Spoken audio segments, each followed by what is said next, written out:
How's it rockin', Dween Nation? You're listening to the Dween Sports Podcast. We're about to get underway. But before you give us a listen, we'd love if you could like, comment, subscribe, and share. We are posting weekly sports content, and we want to build up the brand that is Dween Sports. Thank you all, and enjoy.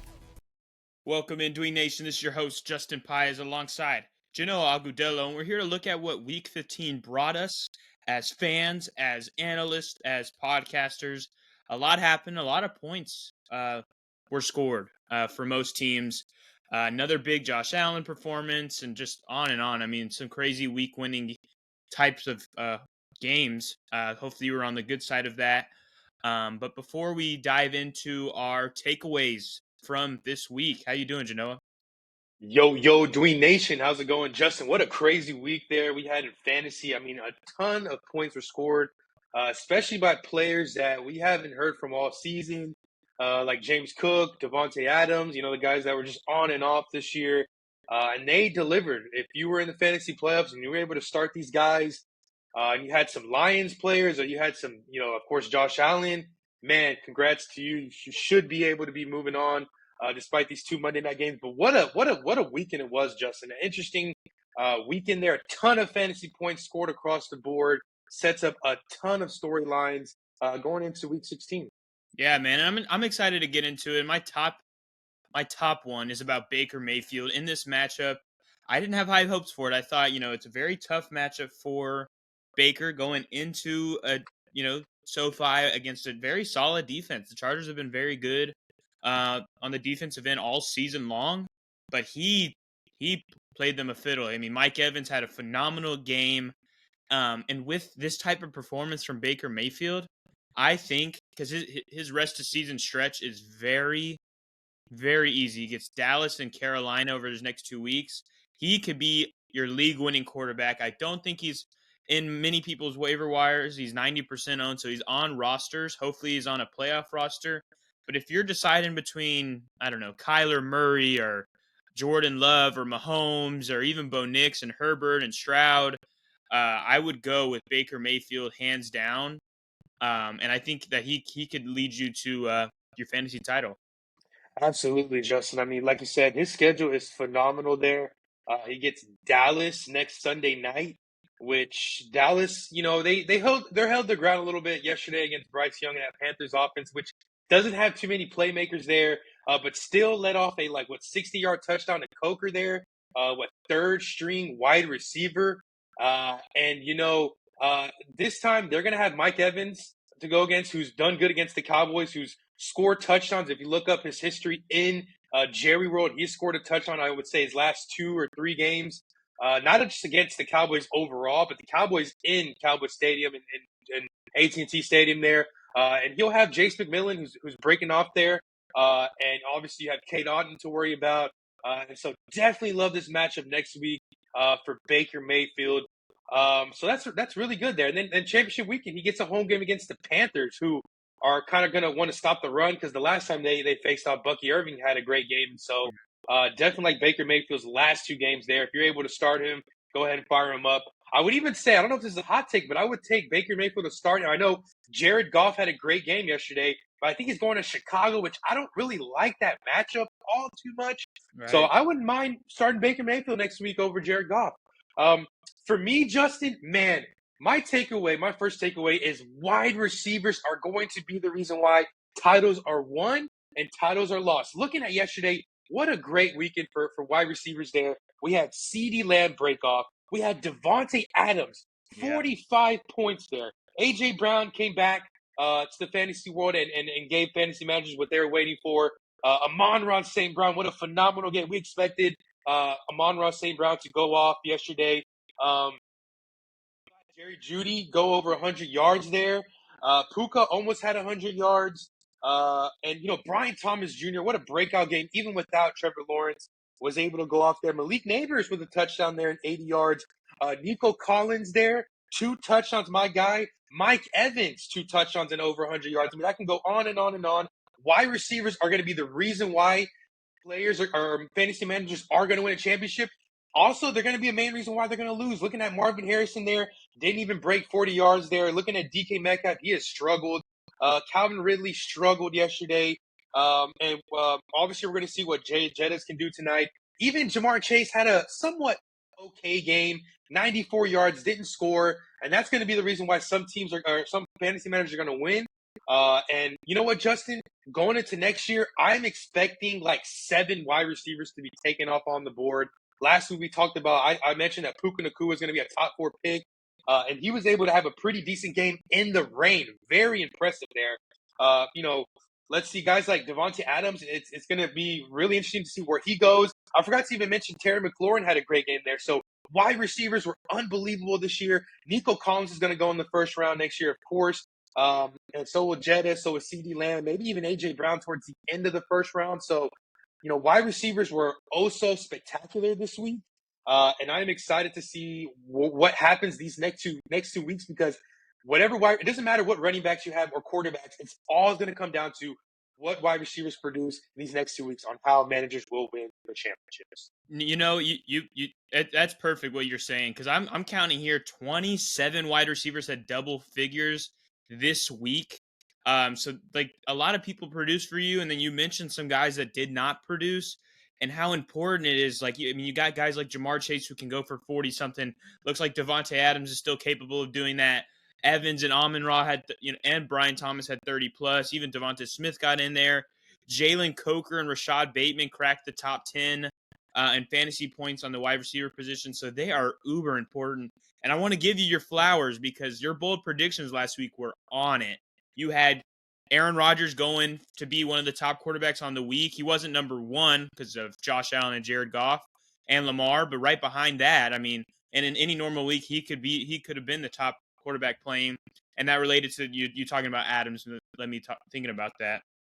And then you said that Josh Allen, they didn't blow him out per se, but they were in full command of that game, really the whole game. I know that it was only a 6-point victory, but it was Bills pretty convincingly from the onset.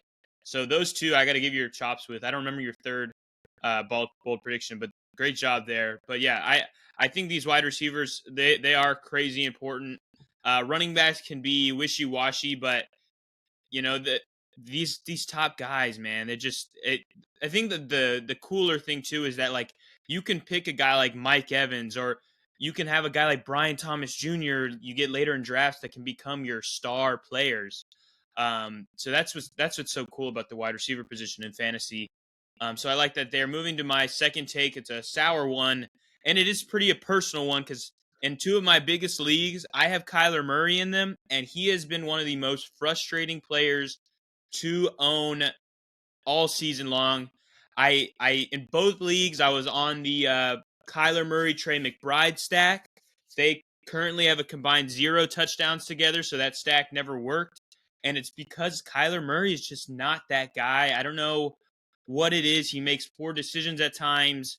Yes, he can run around and give you some rushing upside, but it's just, he's got weapons, and it's just not showing up in the fantasy, columns for, fantasy managers. And hopefully you didn't have to start him this week because he underwhelmed again in a plus matchup. That's his like 3rd or 4th straight bust game. And so I don't think much changes going into year 2. I know Marvin Harrison will improve, but I feel like a lot of people are just going to think, hey, he can rush a lot. He's got to be top 6, top 7. Not the case. I'd rather have guys like Jared Goff, Tua Tagovailoa, who I can just rely on more because you watch these games, and if it hits 3rd down and 5, you're like, okay, that's a wrap. They're not getting the first down. You just can't rely on Kyler to make those big plays. And yeah, he's ruining Marvin Harrison's value. I know McBride still has very good value with receptions, which he broke the record for most receptions without a touchdown ever, which is crazy to see. But yeah, Kyler sucks. Yeah, Justin, he's been a little bit of a disappointment this year. And Justin, I told you, don't draft the same quarterbacks in different leagues because you're going to have to deal with them if they're not. So just a little bit of a Genoa tip out there, not only for Justin, but out there, everybody in Dream Nation. If you have multiple leagues, try to draft different players so you don't have to deal with that. Obviously, Kyler Murray should be having a better season. And it's a little weird how he's not really a rusher like he was in college or his first year in the pros. And you know what, Justin? I kind of agree with you. He's been very disappointing there. This was a matchup he should have had a great game on. I'm questioning just a little bit on this Cardinals offensive staff if they're really knowledgeable, I would say, in the passing game. Because man, looking at the Cardinals all season, 14 games, Marvin Harrison's led only three. Marvin Harrison Jr. led them in receiving yards, and one of them was 45 yards. That was that game against Washington where they got completely destroyed. Yeah. Another one was he barely cracked 60 yards with 64, and then the only time he really had a great game was that week 2, fantasy dash there with 130 yards. And so it's just crazy how, out of 14 games, Marvin Harrison, the number 4 pick overall, has led them in receiving yards only 3 times, and only one of them he cracked 100, which very disappointing there. I think that other teams utilize their talent better. I would even say like maybe Carolina does, and they have only Thielen, old man Thielen, and Coker there. So I agree with you there. I would say if you have advance next week, a matchup at Carolina is really the make it or break it kind of thing. I know it's kind of late to like figure it out. It depends on who you have on the waiver wire. But I definitely have to agree with you. I'm a big Kyler Murray fan. You know how much I hate Oklahoma Sooners, but he was so much fun to watch in his Heisman year. But he has 2 interesting matchups there at Carolina. They go to Los Angeles to play the Rams, who both teams need to win in that division, and that could be a high-scoring game, hopefully. Not to mention Kyler had a fantastic game week 2 against them. So I don't know, Justin. It really depends who you have. If you have a Sam Darnold, maybe. If you have a Jared Goff, of course, maybe. Even though I'm a little iffy. If you have Baker. You mentioned Tua, who had a rough game, but I do think that he'll bounce back. So it's just depending on the matchup you have against your opponent and the matchup you have with your backups there. It's interesting if you have like Kyler or C.J. Stroud. Both quarterbacks have been very underwhelming this year, so it really just depends. You got to go with your gut there. So I'm somewhat there with you. For me, I'm going to go with Kansas City. Now, my beloved Houston Texans are going to be taking a trip there on Saturday afternoon there to play the Kansas City Chiefs. Obviously, Patrick Mahomes tweaked his ankle late in that victory over the Browns. And his status is very up in the air. But, Justin, my takeaway is I think the Chiefs are going to be all right. The Chiefs are going to be all right, right? They're going to be okay. And they've had moments where they were able to win. I remember when Patrick Mahomes, I think he hurt his knee in the 2019 season. The Chiefs were just okay, ended up to going to win the Super Bowl. Even a couple years later in the playoffs, I think Patrick Mahomes got hurt against the Browns or the Jaguars. It was one of those divisional round matchups. I want to say it was Matt, what's his name? Came in. I thought it was Chad Henne. Chad Henne, or maybe like Matt Castle or someone came in. Yes, I remember that. Someone like that came and ended up getting the victory. And the reason why I say that, it's nothing on Patrick Mahomes. He's obviously still a top quarterback despite, the season he's had. But I do think the Chiefs are going to be okay, right? They have a top defense in the league. By the way, Justin, in fantasy, they got you 26 fantasy points. The Kansas City Chiefs did, locking up that high-powered, Browns team despite their record. And they do have a pretty decent rushing attack there. Pacheco hasn't had a boom game since he came back from his injury, but he's still capable of moving the chains there. You have Kareem Hunt right behind them, and they have an offense that's capable of moving the chains there. And my Houston Texans on the road, they're a little bit concerning. You can make the argument that we could have lost that game against the Miami yesterday, even though our defense held their ground at home. But you go to Kansas City, you have the Chiefs Kingdom roaring behind them. And I think that with Carson Wentz there, a pretty, a former MVP candidate, as everybody has seemed to have forgotten how he could have won the MVP there in 2017. And I think he's capable of having one good game while Mahomes takes a rest there. And he has targets. You have DeAndre Hopkins. You have a future Hall of Famer in Travis Kelce. You have a guy who's been very underwhelming, Xavier Worthy, but he had a great game yesterday. And I think that he can kind of build on there. So I think the Chiefs are going to be okay. They just need one game. I think it's a mild ankle sprain. Patrick Mahomes will probably just miss one game, and he'll be able to be back. They probably want to rest him as best as they can there. So my takeaway, Chiefs are going to be just okay with that defense, Spags, blitzing that terrible offensive line we have here in Houston. So if anything, I'm more concerned for the Texans with our starter than the Chiefs with Carson Wentz. Interesting. That's an interesting take. Obviously, they downgrade without Mahomes being at at the helm. But I agree. I don't think it makes me think, oh, that they're so out of this next week's game against the Texans at home. Like they're still gonna do well. Wentz came in there and he just played game manager till the game ended because the defense just stuffed up the Browns. They ended up benching Jameis Winston, which another good on you. You said sent Winston. He ended up getting negative points. So yes, it was right there. He gets benched for DTR at one point. But yeah, I mean, obviously with Wentz in, I probably won't start Worthy. Maybe Hopkins just because it's a revenge game, and then you always still got to throw in Kelsey. Because even though the Texans defense, they came to play on Sunday against the Dolphins, the one area they kind of weren't was tight end. Jonnu Smith had a good game in fantasy. While Tyreek Hill got shut down by Stingley. Waddle left the game injured. So I think those guys are still guys you could throw in without me worrying more. Like Kelsey, I'm still throwing in. I don't feel any less confident in, per se. I give the Texans maybe a higher chance to win this game now without Mahomes if he misses. But I'm interested to see that first game on. Oh wait, no, that's not the Netflix game. That's the next week. Mhm. But yes, I think the Chiefs will still be in a good spot, and obviously they only have one loss still on the season. Now moving to my last take, Brian Thomas Jr. I think people are ready to call off the excitement of his season and ready to just be like it's over now. Lawrence is out for the year. Like BTJ is not going to be able to do anything. Then he's got to play the Jets with Sauce Gardner, but bam, he just has a phenomenal performance. Wide receiver 4 on the week, had 14 targets, 10 catches, 105 yards, and 2 scores. And the way Mac Jones was targeting him and the way that Jacksonville was actually just designing plays for him to get the ball in space, I think he will be a league winner leading to the rest of the season. He plays the Raiders and the Titans.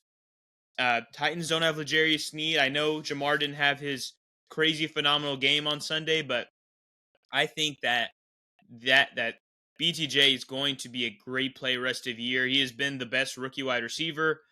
You could argue best fantasy rookie pick of the season because he has just been a top 12 wide receiver on the season on a poor team and with poor quarterback play, still doing great. Boy, Justin, there is something about those LSU wide receivers that just rookie wide receivers where Jefferson's rookie year was unbelievable. The following year, Jamar Chase's rookie year, unbelievable. I mean, Justin, who can forget Jamar Chase scoring 55 points in the fantasy championship? I don't know if you remember that shootout against the Chiefs on championship weekend 2021. Literally, and Neighbors had a great game yesterday as well, scoring a touchdown. Yeah. And Brian Thomas, I mean, these LSU wide receivers are phenomenal. Dating back 10 years ago when Odell Beckham Jr. broke out his rookie year, winning fantasy championship. I know he won, me one when I had Odell. And it's just these LSU wide receivers are fantastic, unbelievable. And Brian Thomas, he has a great schedule. They go to Vegas next week. You don't have to worry about any weather conditions there. You have a nice roof over your head. And then the following week, they get the Titans there. Which, I mean, Jamar Chase and T. Higgins had a pretty, decent game both. Like T. Higgins had 80 yards and a touchdown yesterday. And Mac Jones is gonna just finish strong. I mean, this is why they brought Mac Jones in here. They figured that if Trevor Lawrence were to be out, this is a guy they can kind of rely on and maybe get a kind of a last victory before they kind of send their season home. And so their schedule is unbelievable. Brian Thomas, he's carefree right now. He's a rookie. He just kind of wants to get his 1,000 yards, 6, 7 touchdowns. That's phenomenal for him. For definitely love Brian Thomas for the rest of the year. For me, Justin, I'm going to talk about my last takeaway is going to be a team that's definitely going to make the playoffs, and they have a player that's going to possibly win the MVP, Justin, and that is Josh Allen. He is about to go on one of the greatest, maybe the greatest fantasy football playoff runs of all time. We probably have never seen a quarterback on a run this much. Next week, they get the Patriots. Josh Allen's going to go crazy. I think that Josh Allen, in his mind, knows that he has the MVP on lock potentially. He goes into Detroit yesterday, beats the best team in football there. Last week, he had the game of all games in LA. The week before, caught a touchdown, passed for a touchdown, and rushed for a touchdown on Sunday Night Football. He is not holding back there. I don't care what team he's playing. He's playing the Patriots at home. He is going to pour it on. He's got everyone back there. Keon Coleman, Amari Cooper might have a great game. Okay, they got Knox, and his rushing ability is unbelievable. And then next week there, I do believe that they lost to the Jets earlier this year, if I'm not mistaken. Let me look on that. And they do play the Jets championship week. And I think no, they won, but it was a very landslide victory. And you know what? I just think that Josh Allen, he is about to pour it on these teams because not only that, Justin, we just mentioned on the top of this episode that Mahomes could miss, and these Bills are chasing that number one seed. They had the head-to-head victory on the Chiefs, and the Chiefs were to lose one of their next 3 games, and the Bills went out. There's a chance that they get the number one seed there. So Josh Allen, this Bills, they want this home field advantage. They are not letting up one bit. They have their eyes on the Super Bowl. It's time for Josh Allen. I mean, he's been in the league about 6 years now. The Bills have been so close these past couple years, and it's time. It is time for the Bills to take the next step, to break the curse that is in Buffalo. In their franchise history, have never won the Super Bowl, but have made it 4 times. And it's time. And I think that Josh Allen sees it. And they're not letting loose. What a run Josh Allen has. He's about to go on the best run ever in fantasy history because he's got 2 porous matchups. Obviously, they have that division locked up, but they're going to go crazy because they won that number one seed. Yeah, and if you look at the Chiefs' schedule, it's not cupcake at all. They get Houston this week.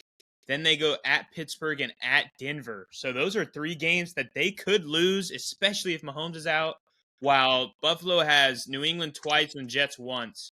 The only, I guess you could argue, downside to having these teams that the Buffalo Bills are facing that aren't anything to be scared of is, when you play Detroit and you play the Rams, they can go back and forth to you. They can score a lot. Maybe these other teams can't. But Josh Allen, even in a game that they scored 23 points, beating the Jets earlier this year, had 3 touchdowns in. So I mean, he's been. If you win the playoffs and you have Josh Allen on your team, yeah, you need to send him a postcard with some money or just a big thank you, because he has been arguably better than I've seen any player in fantasy since I started playing. I mean, 60 fantasy points, backing it up with 50. I don't think I've seen those 2 straight good games from any player in the history of the NFL, at least since my eyes have been on the TV. So he's been so good. Even though Lamar had his phenomenal game yesterday, 5 touchdowns, only 4 incompletions, it's being overshadowed by how good Josh Allen is. He takes down the best team in football. So yeah, he deserves all the praise because he has done that freaking great. Both teams, Chiefs and both best teams on each conference. That might win you the MVP right there, Justin. And everybody was doubting them because, hey, you lose an all-pro Stephon Diggs, and you lose Gabe Davis, too, as your number 2 target. Dalton Kincaid's been out for weeks at a time. How is he doing this? Keon Coleman even was missing time for weeks. He's just making stuff happen. Shakir, James Cook, himself. Crazy stuff. Yeah, Josh Allen, keep going on your run now. Let's witness history kind of thing. But yes, Dream Nation, those are our takeaways from Week 15. If you have any other takeaways of your own, let us hear it. We can debate and talk it out. And yeah, we're going to continue looking towards now. Week 16 is on the horizon.